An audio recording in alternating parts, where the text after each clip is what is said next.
So, who were the big draft winners? Who were the big draft losers? And how did our teams do well? What kind of grades do we give our teams as well as the others? Well, we're going to try to answer those questions and many others as we recap the 2022 NFL Draft here on Fantasy Football Fever, starting right now.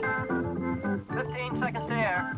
Stand by, all cameras. Ready with slow motion and isolated cameras. Stand by, videotape, and rotate. And tape is rolling in less than 5, in 3, 2, 1. Take tape.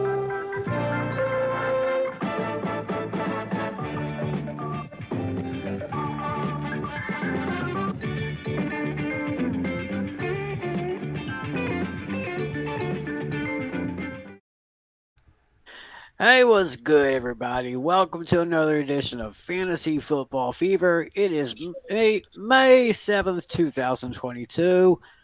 And just remember, tomorrow is Mother's Day. So if you're with your mother, give her a big hug, give her a big kiss, wish her happy Mother's Day. And if you can't be with your mother, be sure to give her a call, give her a text, whatever. Of course, that's what I'm going to be doing tomorrow. Um, I've got my two good buddies with me. I've got our league commissioner, Mr. John Natale, with us. Hello. Yep, and of course, I've got the main brain of sports, the one and only John Flynn, the host of that's Hooked on Sports. How you doing, Flynn? I'm doing good, Tim. How are you doing? Hey, doing pretty good. Can't complain. Can't complain. We're just about to talk some NFL draft here. We're just a week passed from the big 2002 NFL draft. And as expected, a lot of wide receivers were taken in the first round. I think, if I'm not mistaken, this total was what, 6, 7?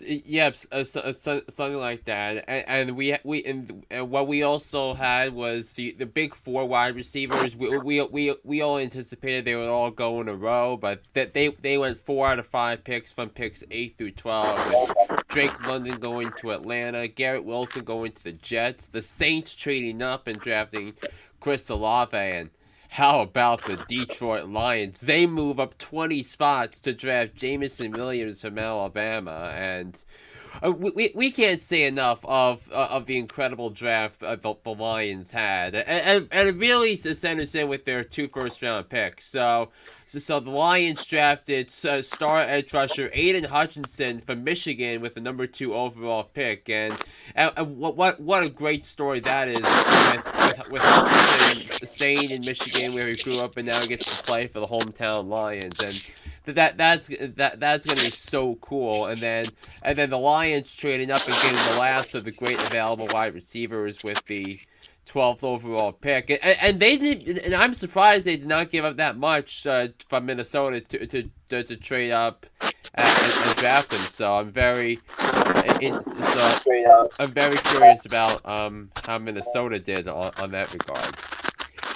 Yeah, well, we can definitely say that Detroit is one of the big draft winners. In fact, our man Flynn has a list of 7 big winners and 7 big losers. So what you got for us, Flynn?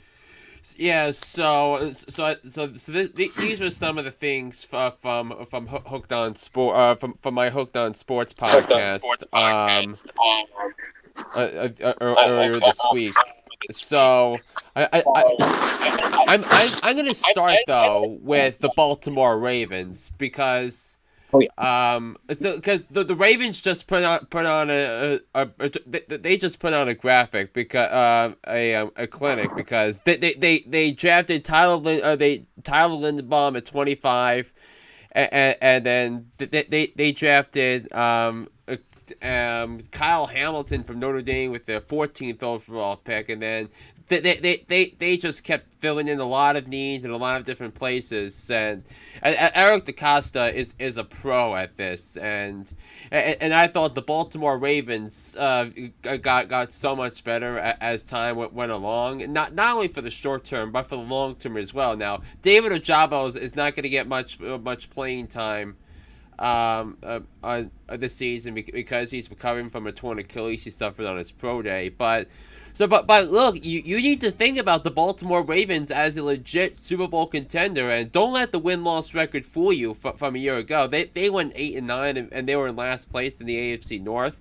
So, but the Ravens are you need to be considered as a legit Super Bowl contender, right there with the Chargers, with Buffalo, with Denver, and Baltimore's draft solidified that, filling in needs. They needed someone to pair up in the secondary and deep. And Kyle Hamilton is the best safety prospect the draft has seen in the last 5 years. And Tyler Linderbaum, the Ravens needed offensive line help, and they got that at 25. Now, I did have Tyler Linderbaum landing in Baltimore on my mock draft, but my goodness, they had the 23rd overall pick. They let the Bills trade up and get an area of need for them, and the Ravens still got their guy anyway at 25. That was an impressive draft once again from the Baltimore Ravens. Now, how we got to talk about the Jets, Tim, and I sent you a graphic for this, and it really illustrates the sea change from overmatched general managers like John Idzik and Mike McCagnon to a laser-focused general manager like Joe Douglas. And Tim, if you can get that graphic up, if you can, that would be great, because I prepared one for tonight, if you can. I'm working on it. All right. Yes. So we'll get on. We'll get to the Jets in a little bit. And, all right. Never mind. Here we go. And this is a master class draft by Joe Douglas. You could really you could say that the Jets got 4 instant impact players with their first 4 picks, and they got a Sauce Gardner at 4, which I thought was the pick all along. They selected Garrett Wilson with the 10th overall pick. Said Jermaine Johnson, Jermaine Johnson. I had Johnson going number 8 overall to Atlanta. That he falls all the way to 26, and the Jets trade up, and they pounce on that opportunity to instantly upgrade the defensive line. And then Breece Hall, I think he's gonna be the week 1 starter at running back for the Jets. So I know it's between him and Michael Carter, but I think Breece Hall is going to show up in training camp, and I think he's going to ball out in front of Robert Saleh and Mike LaFleur. So I think Breece Hall is a tremendous pickup. And then Jeremy Rucker might be the best tight end taken in this year's draft. So now the Jets have a solid duo of tight ends, and C.J. Uzuma, who was from Cincinnati last year, and now Jeremy Rucker will learn from Uzama as a third round pick. So overall, I thought the Jets had a fantastic NFL draft. Now, another winner that I had was if you have it ready, Tim, is the one with the New York Football Giants, and I know John Natale was all over it on night 1. So this is what Joe Sheen's first draft, Natalie. What do you think? Yeah, for our first round, completely flawless. And I honestly would have probably have drafted Neal first, but I don't. No, sorry. No, I probably would have. What was it? I probably would have gone offensive lineman first, but I can let that slide because the defense guy is actually very good. My only nitpicky part was Wan'Dale Robinson, but since he can play running back too in a pinch, I don't really have that big of an issue with it. He reminds me of a cross between Tyreek Hill and Deebo Samuel.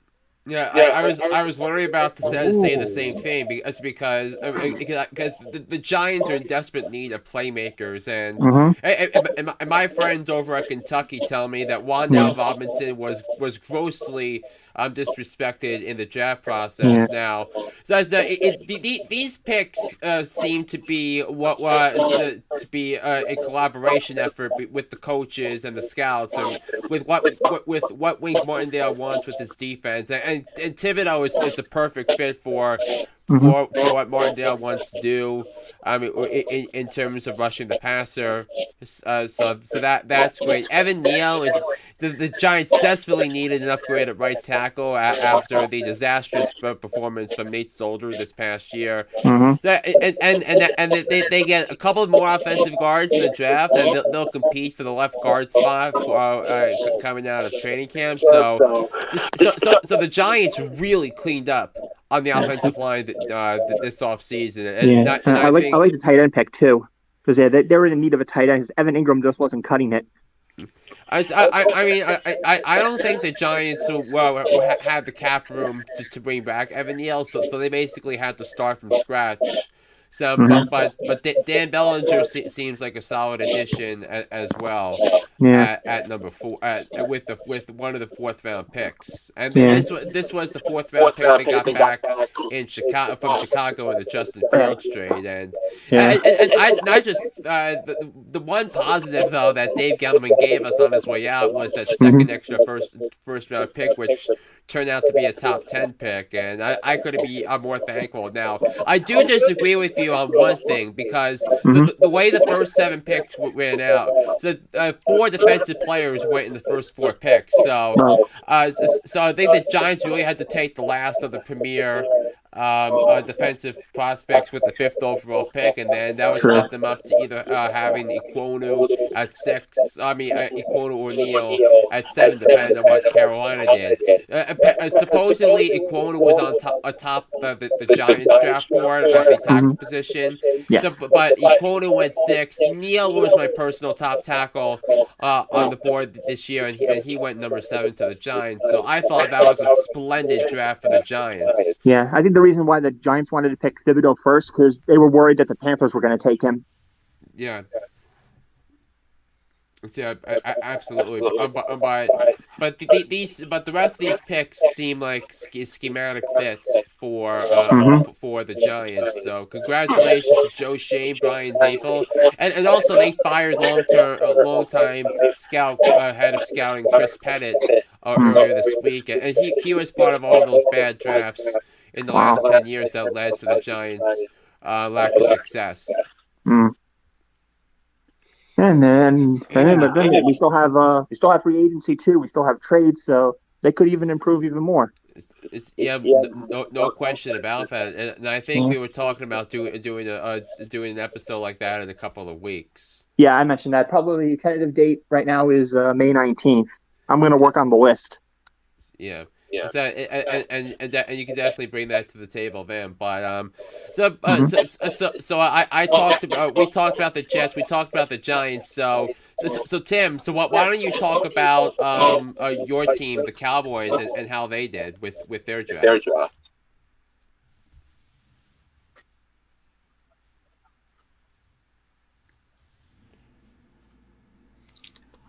First pick, Tyler Smith. Yes. I give a thumbs up to that. Uh, they need another offensive tackle because I think Tyron Smith, he really can't stay healthy and he kind of causes a little too much penalties here. Wait a minute. What am I looking at here? I'm looking at the wrong thing.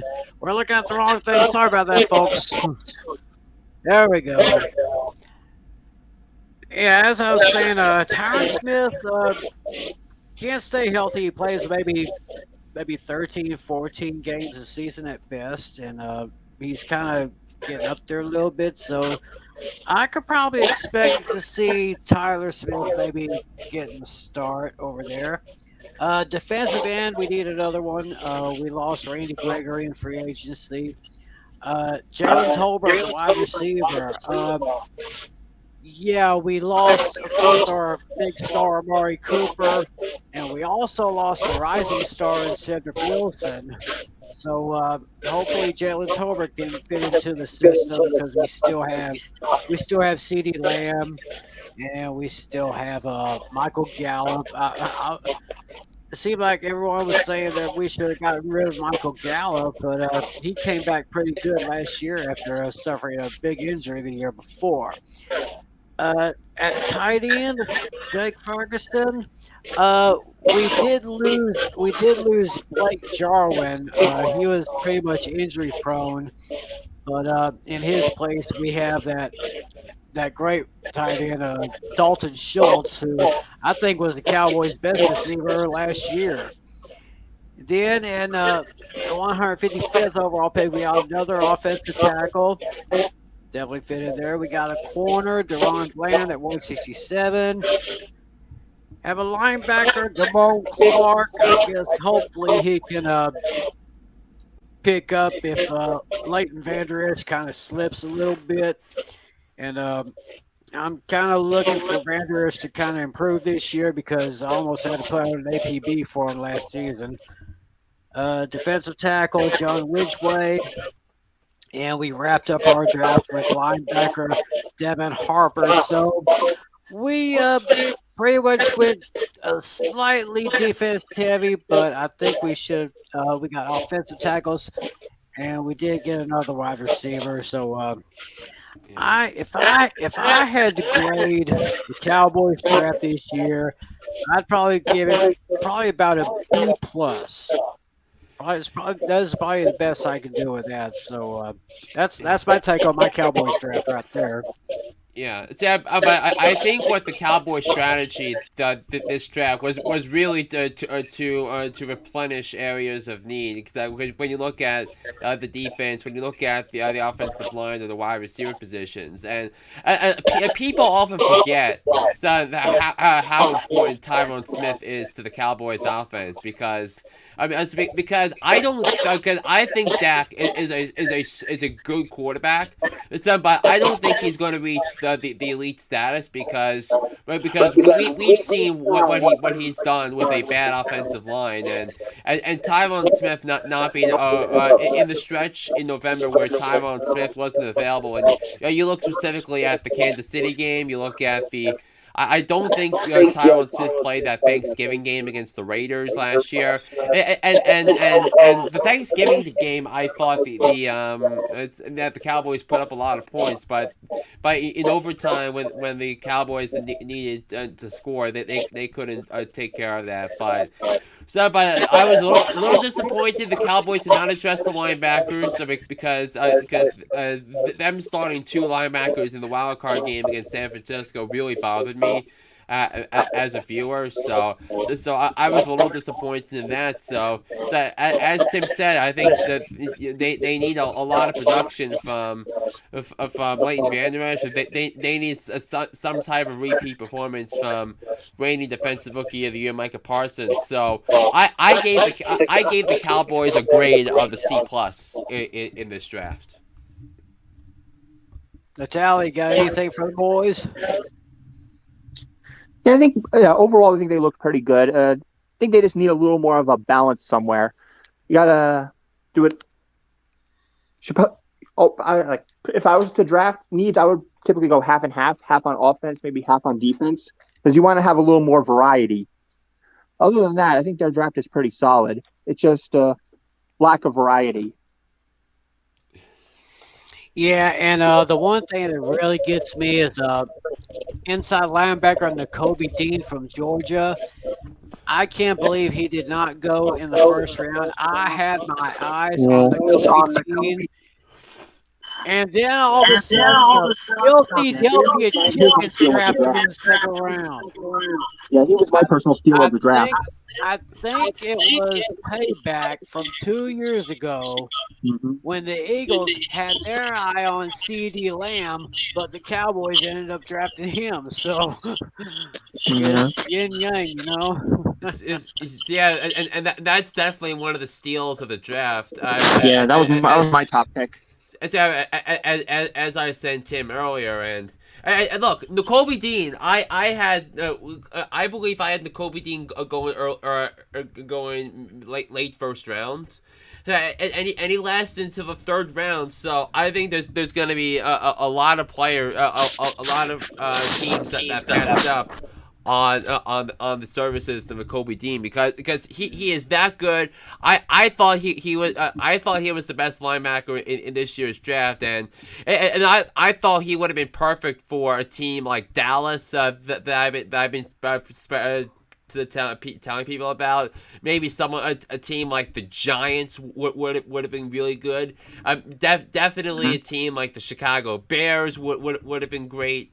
I mean, to replace Khalil Mack, who went over to the Chargers. So, and look, the Philadelphia Eagles, they got some good play from their linebackers down the stretch last season when the Eagles made that run to make the playoffs. But I think the Eagles needed more of that now. They did draft Jordan Davis from Georgia with the 13th overall pick, and he is a really big dude. And then, of course, how can we not talk about the Eagles? This draft, and now let's talk about the crazy trade with Jalen Brown or with AJ Brown, and that really is a huge part of what the Eagles were thinking of, and the Eagles gave Brown a $100 million contract extension. Now, the big question for Philadelphia, in my mind, is the quarterback position. Can Jalen Hurts, with the improved offense around him, can he take his game to the next level and get the Eagles to win the NFC East this year? That's going to be the question. The goal for the Eagles this season is to win the division, because I thought Dallas is weaker than they were a year ago. I think Philadelphia is stronger than they were a year ago. So the gap has definitely shrunk between Dallas and Philadelphia, two teams that made the playoffs a year ago. So can the Eagles win the NFC East with the roster they have, guys? Yeah, that's really tricky. Is that usually the NFC East is the hardest division to predict because everybody is either really good or everybody's really bad. Yeah, because right now it's Happens pretty every much year. neck and neck between the Cowboys and the I think Eagles. I think the only team we Kind can of a rule different out is story. Washington, but everybody else I think is a Yeah, legit threat. Washington, I think they're in last place this coming season. So if Carson Wentz can't make plays, can't be a playmaker at the quarterback position, Washington, the Commanders are dead on arrival, Yeah. and I think so is Ron Rivera's tenure in Washington. Mm. yeah. Hard to hear that for a former coach of the year right there who been through so much on the field and off the field. It's Although I do respect the hell out of that guy.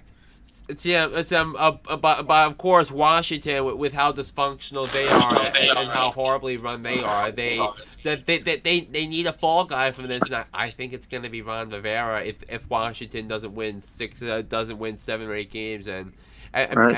and makes the division competitive. So Hmm. I think there's going to be a lot of pressure on Carson Wentz and Ron Rivera this season because look, Washington does have a couple of solid receivers, and Terry McLaurin, in my view, is a top 20 wide receiver in the game, and they jabbed with their first round pick, someone who graduated from Penn State today in Jahan Dotson with the 16th overall pick. Now, I think I thought there were better receivers on the board when you look at. You got Traylon Burks, who went to Tennessee to effectively replace A.J. Brown. Christian Watson, I thought was a tremendous pickup by the Green Bay Packers in the second round. I thought Green Bay had a decent draft, so given everything that was around them, and Christian Watson was certainly a guy I envisioned with Green Bay getting in the first round if they didn't trade up and get a wide receiver on that end. So and they got a couple of dudes from Georgia. When you look at Quay Walker, the linebacker, and defensive end DeAndre Wyatt with the 28th overall pick. So overall, I thought the Packers had a solid draft. All right. Well, we do have one special request from a viewer, Mitchell Hill. He wanted to know about his Chicago Bears and what we thought of the draft picks that the Monsters of the Midway made in their draft here. We can see it coming up here. Where is it? Where is it? Where is it? There it is. It's the first picture I Get sent that you. up there. Yeah. I'm still trying to figure out this. screen sharing thing. Well, actually, there Uh, it is right there. The Bears draft pick for the year. Flynn, what do you got comments on this one? Yeah, I thought the single best pick of the Bears made was selecting Kyler Gordon with their second round pick because the Bears needed somebody to replace Kyle Fuller after he left a couple of seasons ago. So and Kyler Gordon was someone I had going in the first round, and he fell to 39. So I thought that was a really a good pick, but. Elsewhere, I don't know if there's much really to write home about in this draft. Now, I do like I initially like the hire of Ryan Poles as a general manager and Matt Eberflus as a head coach because I think Matt Eberflus definitely has that buttoned up mentality that Matt Nagy never had, but.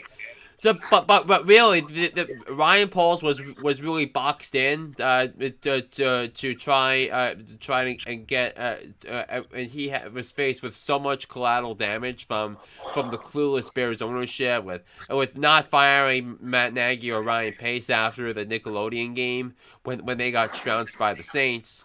So there wasn't really any expectations for the Bears for this coming season, but 2023, I don't know, but 2024, I think might be the next best chance for the Bears to really contend in the NFC North.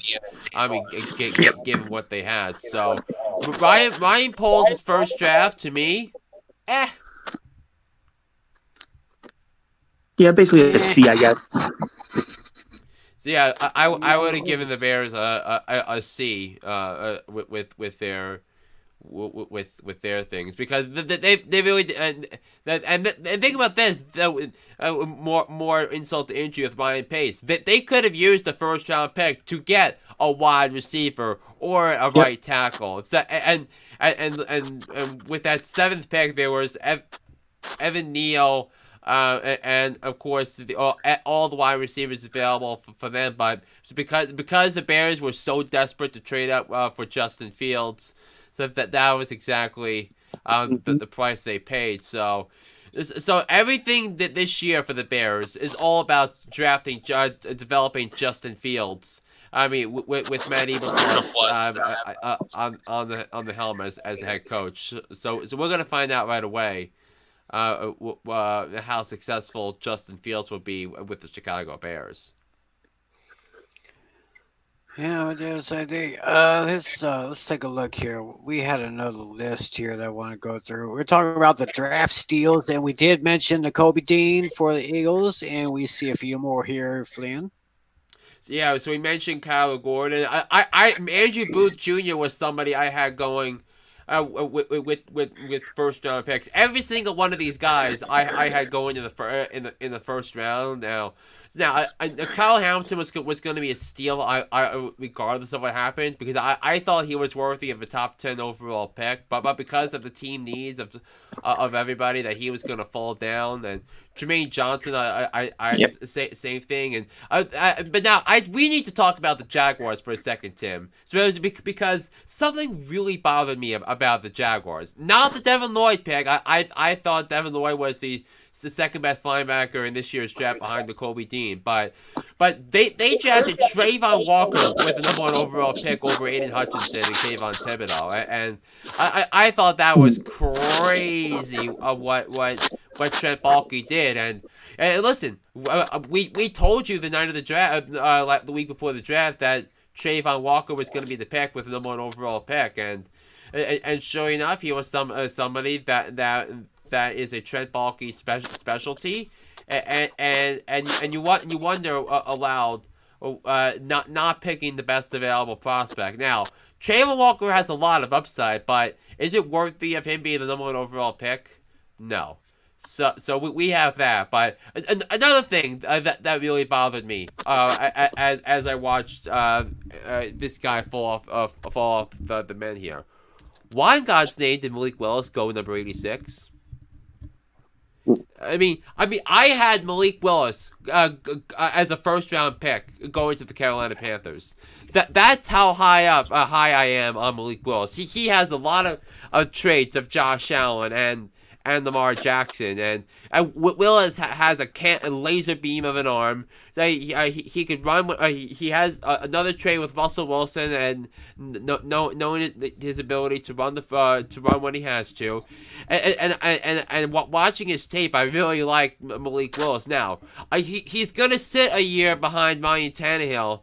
I mean, in Tennessee, and his comments are nothing to write home about from his press conference about him. It's saying it's not his responsibility to mentor a quarterback, but Malik Willis and Mike Vrabel, I think that could be a dynamic duo. I mean, in Tennessee going forward, and Malik Willis potentially throwing balls to Traylon Burks next year. That's going to be so cool for the Titans fans to hear about and watch as things go along. And look, I do want to say make another comment about Tennessee, and the Titans were really backed into a corner with with giving Ryan Tannehill all the money, so they never really had the room in the salary cap to give AJ Brown a contract extension. So I think that's why they needed to trade Brown to the Eagles to get someone who can catch balls with the 18th overall pick. So and that's Traylon Burks. So I think that's where we are on that regard. Yeah, I would think with the combination of Tannehill and Willis, those Colts better be preparing themselves for the next couple of years because Tennessee ain't going away in the AFC South. That's for darn sure. We mentioned something else here. Potential fantasy impact draftees. Oh I yeah. mean, guys that could start for their teams and maybe making a good impact on their teams in their rookie years. Yeah, I think that What do you say I about think that, the one. Flynn? Yeah, I think the one player who might sneak his way into week one starters maybe in a flex role or as a running back too in 12-team leagues or more is Jets running back Brees Hall, who the Jets drafted with the 36th overall pick from Iowa State, and the Jets desperately needed more from the running back position this. I mean, in the draft, and I think Brees Hall is going to wind up beating Michael Carter. I mean, in the training camp battle and be the week one starter for the Jets at the running back position in 2022. That's how high I am on Brees Hall. Now, a lot of the names you see on your screen, I think, are going to be bench guys to start the season. But I mean, but especially Jameson Williams, who might be someone you place either don't draft or you place on the injured reserve immediately upon setting up your rosters for the season. But Sky Moore for the Kansas City Chiefs, I think he's going to be wide receiver 2 for Patrick Mahomes in week 1. So I think his value is going to be maximized by Mahomes. Same thing with Christian Watson, and Christian Watson is the 5th Packers wide receiver to be drafted in the second round in the last 15 years. When you look at you look at Greg Jennings, you look at Jordy Nelson, and you look at Devontae Adams. Every single one of those wide receivers has made at least one Pro Bowl during their time with the Packers. So history is certainly on Christian Watson's side. And it is certainly possible that Christian Watson might be a guy that Aaron Rodgers is going to have to lean on a lot this season, given how barren the Packers wide receiver room is. You look at Alan Lazard and Sammy Watkins as wide receivers as well. So Christian Watson was a much needed pickup for Brian Gutekunst, Aaron Rodgers, Matt LaFleur, and the Green Bay Packers. And Traylon Burks is probably should probably start on the bench somehow. Kenneth Walker III, I think is a fascinating pick by the Seahawks, because if you look at where the Seahawks are with the roster construction, they clearly don't have the next quarterback on their roster going into the season. I mean, it's between Drew Smith and Drew Lock and Geno Smith. And the next franchise quarterback is not on the team right now. It's going to be a 2023 deal or a 2024 deal when you look at the Seattle Seahawks. But the Seahawks did draft 2 offensive linemen with 2 of their first picks, including Charles Cross, the 9th overall pick. So I think that made so much sense. And isn't it ironic, guys, that Russell Wilson, a reason Russell Wilson left Seattle was because of the terrible offensive line play that's been hampering the franchise the last 5 years, and the Seahawks only have 1 playoff win in the last 5 years, and that one was because the opposing team's quarterback got hurt in the second quarter of the game. So that was wild. But now Russell Wilson's gone, and the Seahawks instantly draft 2 offensive linemen. So I think Kenneth Walker is going to get 200 touches this year. I mean, from the running back position. So we'll have to see how they handle things with him and Chris Carson. But I think Kenneth Walker has a lot of traits of specialty, a lot of special things he can all bring to the table, and that's going to be fun too. And other things, Drake London, the Falcons don't have a legit wide receiver with Calvin Ridley and Julio Jones not playing there this season. Garrett Wilson, Chris Olave, Jameson Williams, and then how about James Cook from the Buffalo Bills? And the Bills needed a running back in the worst way, shape, or form. And Devin Singletary played. I thought he played somewhat well down the stretch, but not someone who can take the load for a whole season. So same for Zach Moss. So I thought that was a smart, calculated pick by Brandon Beane. To get James Cook in the 3rd round to play running back for the Buffalo Bills. Mm.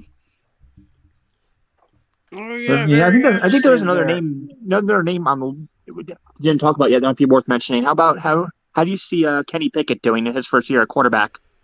So a lot of it really depends, though, on what he does in week one in training camp. It's certainly going to be a battle between him and Mitch Trubisky. It's a battle I think Kenny Pickett's going to win. Mm-hmm. But the question is, what does he have around him? Right. Najee Harris? Who exactly is he going to throw the ball to? Juju Smith-Schuster is gone. Is going to have to he's going to have to rely a lot on Deontay Johnson. Who was a top 10 fantasy wide receiver last season, and I couldn't be any more thankful to have him in one of my leagues last year. And he was a big reason why I made fantasy playoffs in that league last season. So. But right now, I think he's not going to be throwing the ball much because he's a rookie starter, and I think Najee Harris is going to have a lot of touches on his gauntlet this season. So I think this is going to be an offense predicated on running the football, at least for this season. But I don't think Kenny Pickett's a top 20 fantasy quarterback next season.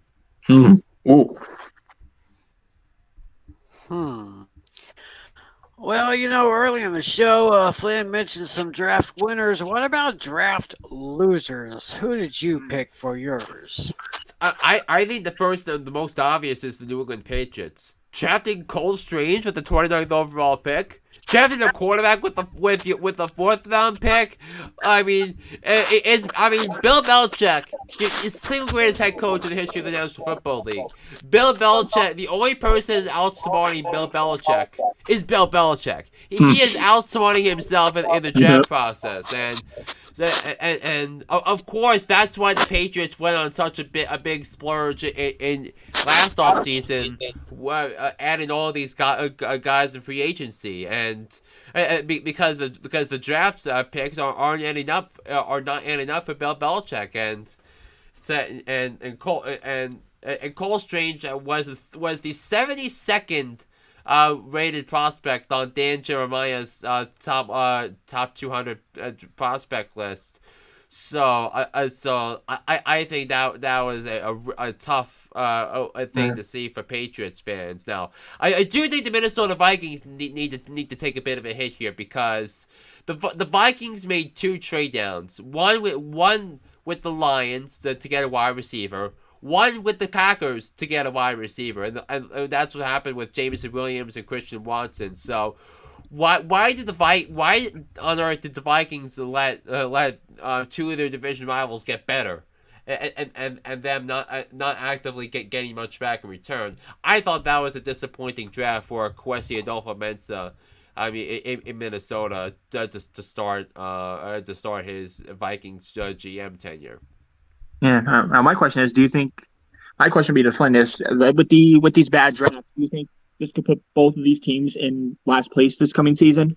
Not necessarily Minnesota, because I think that Detroit still has Jared Goff as its quarterback, and you know how that goes. And then the Chicago Bears are still out there. But I do think the Vikings still have a lot of talent left over from Rick Spielman's drafts, and I think the Vikings blew a lot of leads last year.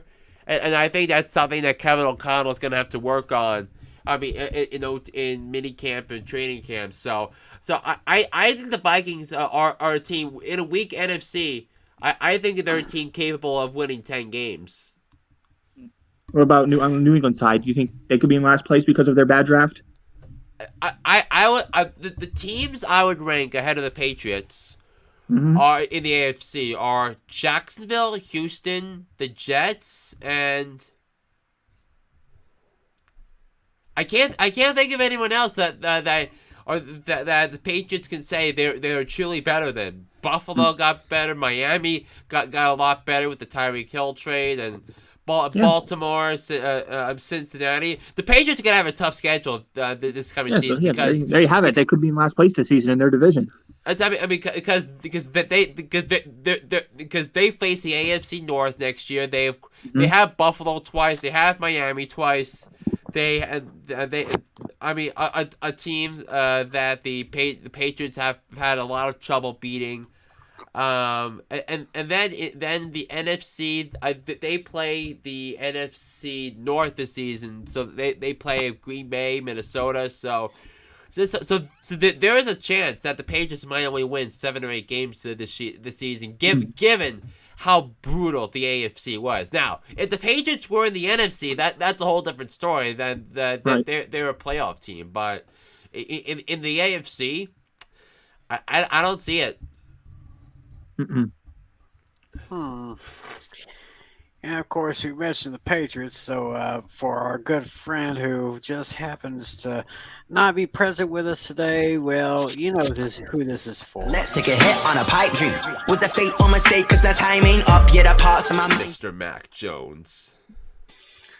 Oh yeah, our technical director Irene Namber, wherever you are, hope you're watching. We love you. Hope you'll come see us on the show here pretty soon. Yeah. Yes. So other teams that I had as losers, I know I had Jacksonville for taking Trayvon Walker. I had the Bears as a loser for the overall for the overall things. Another big loser I had was the quarterback class in this year's draft, because only one quarterback went in the first 85 picks, and then Malik Willis, who I thought was the first round pick, went all the way down to 86. Matt Corral was someone I thought that would go in the second round to a team like Seattle. He went down to 94. Sam Howell. So remember we talked about Sam Howell as a potential quarterback guy. Well, he went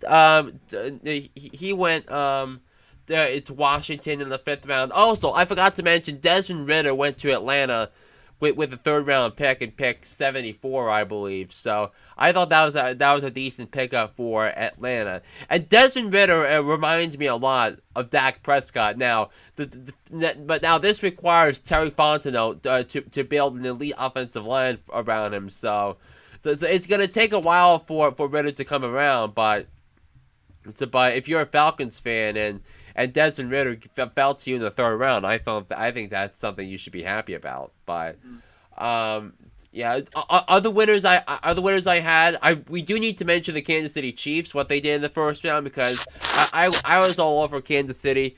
during the draft process, what they would do. They didn't need to draft a wide receiver with their with either of the first picks. They got Trent McDuffie at 21. They got George Karlaftis from Purdue at number 30.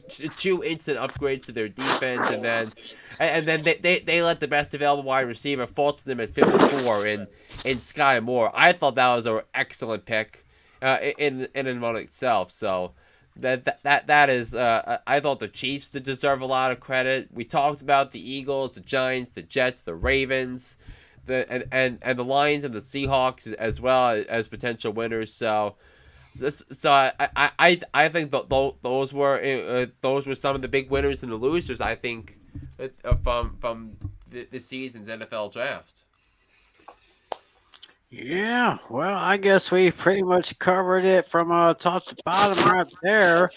Of course, Natalie mentioned that there are still free agents still available. Mm-hmm. Guys still waiting on Still, deals. a lot of big names haven't been signed yet. Still have not been signed. And we should just let you know that I looked up the schedule release for the NFL. May 12th, 5 days from today. 5 days from today, May 12th. Yeah, So- we basically know who's playing who. We just don't know like the order yet. Yeah, Right. and if you're a team like the Arizona Cardinals and DeAndre Hopkins is suspended the first 6 games, this is kind of a big deal to know who you're playing, because you definitely the Cardinals play the AFC West and the NFC West, so this is a really big deal if you are a fan of the Cardinals, and the Cardinals have a really tough schedule because they got everybody in that crowded AFC West with Denver, Kansas City, the Chargers. But I know we need to mention one pick, which I think is important, which it's not noted as much, but the Chargers took Zion Johnson with 17th overall pick. He's going to play left guard.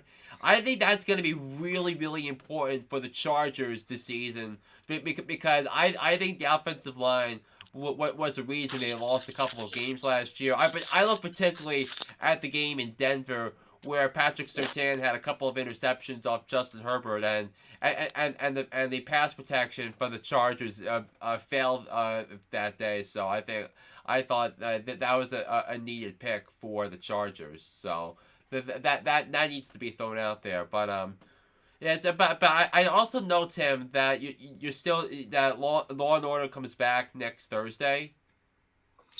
Yes. I think Law and Order there. I know that there's the season finale is May 19th. Yeah. So should we look at next Friday to talk about the schedule release? If you're not, unless you're gonna tape delay. Or unless you're going to record next week's episode and do the live reaction the night the schedule is released. Yeah, I can always watch the shows on Hulu. They usually post on Hulu the day after their first broadcast. So yeah, because I think it'll be interesting to know. I mean, for us to react the day of, because I think that's gonna be a popular topic for teams that day. So Mm-hmm. I mean, I'll definitely have graphics ready as the schedule comes in. But but what the NFL did announce is the international games. yes, So the games. So there are 5 international games, 3 in London. So week 4 we got the Vikings and the Saints. Mhm. Week 5 we get the Giants and the Giants against Packers. the Packers. Mhm. That's a compelling matchup. I think for London, because you got two of the historic franchises in the NFL. That I would have thought it would have been that game would have been at Lambeau Field, and maybe have a team like the Jets go to London, but I think since the Jets went to London last year, I don't think that they want to send them there again this year. But yeah, in week 8 we get the Broncos and the Jaguars. I mean, at Wembley Stadium. We have for the first time ever we have a game in Munich. So that's week 10 between the Seahawks and the Buccaneers. And that's a 6:30 a.m. kickoff time for Seattle. wow. So that's on November 13th. And then November 21st, week 11, Monday Night Football game. I believe we got the I believe it's the 49ers and the Arizona Cardinals in Mexico City. I believe. Yeah, it's the 49ers and the Cardinals Monday Night Football week 11. So we have the international matchup set. Yeah, we have those matchups set, and we'll have everything else when the schedule is officially released on the 12th. Yeah. Yeah. So I guess we pretty much covered everything we wanted to on this draft recap. Absolutely. I think that these were the topics we said we wanted to cover. So I'm just curious to know if Mr. Irrelevant this season is going to become the first quarterback to throw a pass. Brock Purdy. Yeah. I watched Brock Purdy in a couple of Iowa State games the last couple of years. He's kind of inconsistent, but he does have a lot of talent. So I wonder about him. But the 49ers need to figure out their Trey Lance situation quick, or else their season's going to go down the tubes. Right. I agree. San Francisco's got a quarterback situation that they need to take care of quick, fast, in a hurry. Yep. But anyway, I think that's going to wrap up this edition of Fantasy Football Fever. It was probably the most interesting NFL draft that I've seen in recent memory. Mm-hmm. Won't be interesting to see how these top draft picks do, and only time will tell. We will be back on the 19th. We will be discussing the schedule. We'll be discussing free agents, and we got a whole lot more. But always, as a public service, I got to remind you all, check out John Flynn with Hooked on Sports. We got some links in the description area right here, so just click on those links and you'll hear his big insight of not only NFL but all the world of sports. So I can't wait. I can't wait to destroy the Phillies on my next podcast episode. It's gonna be a whole lot of fun. Wow. Big lead. Oh yeah, I heard about that. Oh my goodness, talk about a collapse. But anyway, y'all check out John Flynn with Hooked on Sports, and we'll be, like I said, we'll be back on the 19th to talk about the schedule release. We'll talk about free agents, and we'll talk about other stuff. We're getting closer and closer to the beginning of the 2022 season. So until next time, for my good friends John Flynn, my good friend and Commissioner John Natale, our technical director Irene Namer, who is somewhere here in America just chilling. We just want to thank y'all for watching the show. My name's Tim McClellan. Take care of yourselves. Be sure to kiss your mom, hug your mom, say hello to your mom. It's Mother's Day tomorrow. So, Mom, I know she's probably not watching this, but Mom, I'll be giving you a call tomorrow. Okay. So, take care. Take care to all the moms, all the grandmoms out there, and all the moms to be. So, guys, be sure to talk to your moms. Okay. Tim McClellan here. God bless you all. And as always, be a good sport. See ya. 15 seconds to air. Stand by, all cameras. Ready with slow motion and isolated cameras. Stand by, videotape, and roll tape. And tape is rolling in less than 5, in 3, 2, 1. Take tape. All right.